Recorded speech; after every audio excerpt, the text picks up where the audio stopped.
جابر ابن عبداللہ رضی اللہ تعالیٰ عنہ فرمائی خیر الحدیث کتاب اللہ. ګوره زمونږ را خلک دی که نه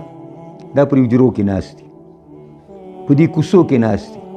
په دې بازارونو کې ناست دي او دا ټتې پتې کوي او هغه غر او دا غر او هغه غر او دا غر دا به ولي.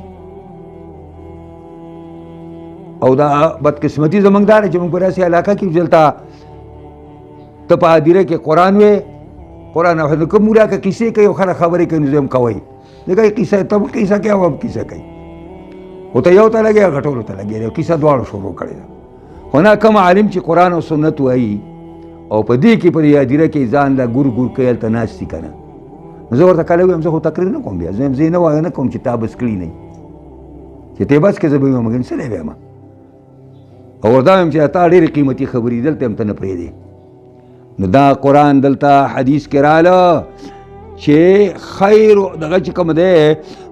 خیر الحدیث کتاب الله، غوره خبره د الله کتاب دی. ما زما او ستا به څه خبرې، یا به ډوډۍ خبره کوو یا به د چیو خبره کوو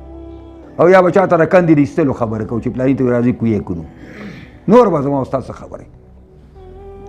خبرې خدا الله تعالی خبرې دي چې دا بهترین خبرې دي، بهترین خبرې.